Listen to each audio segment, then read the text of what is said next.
Here's another important video from the Personal Defense Network.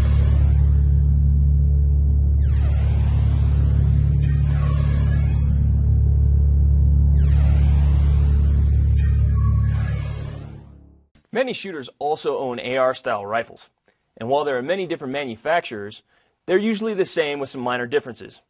Right now we're going to talk about some of the major common components that they share, such as the grip, the safety selector switch, the magazine release, the sling, as well as some of the lesser known components such as the dust cover and the forward assist. You'll notice that the grip is a standard pistol grip.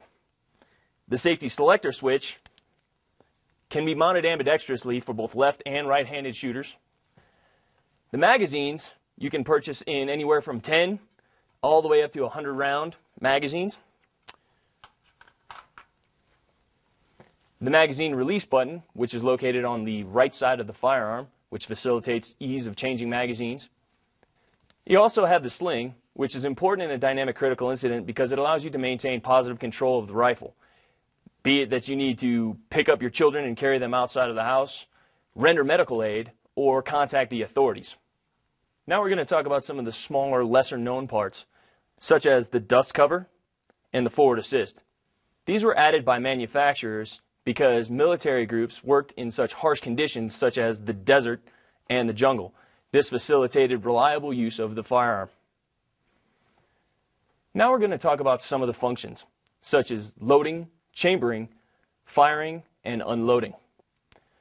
Loading the rifle is as easy as this. Take a magazine,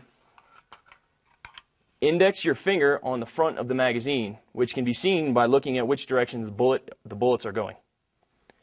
Keeping the firearm in a generally safe direction, we are going to insert the magazine into the magazine well. That's loading.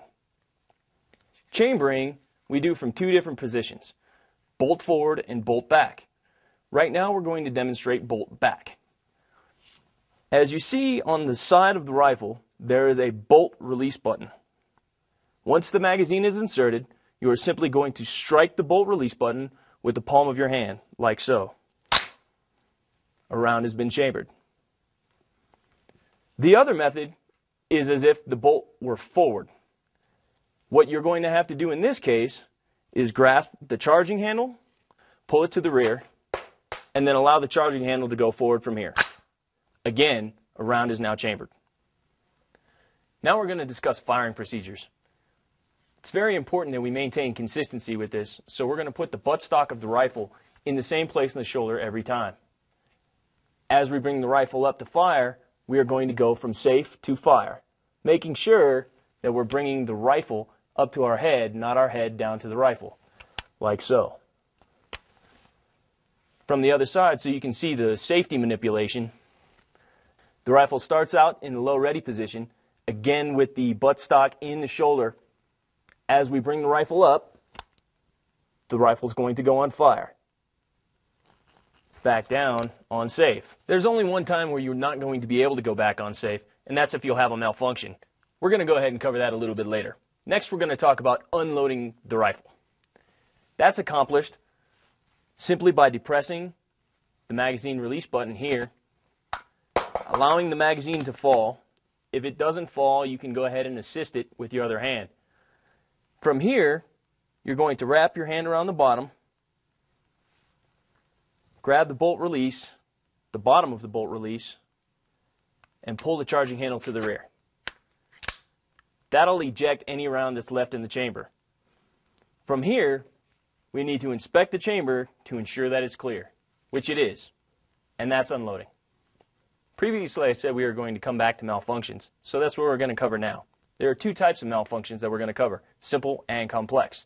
To clear a simple malfunction, it's as easy as striking the bottom of the magazine, racking the bolt,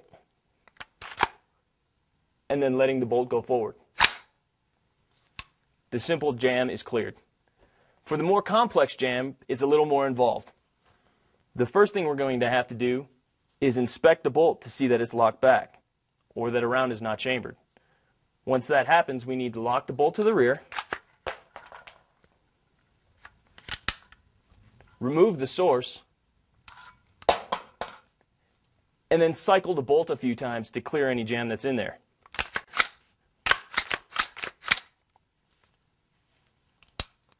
Lock the bolt back to the rear and inspect the chamber. If there's still a malfunction, you may need a tool to get the malfunction out.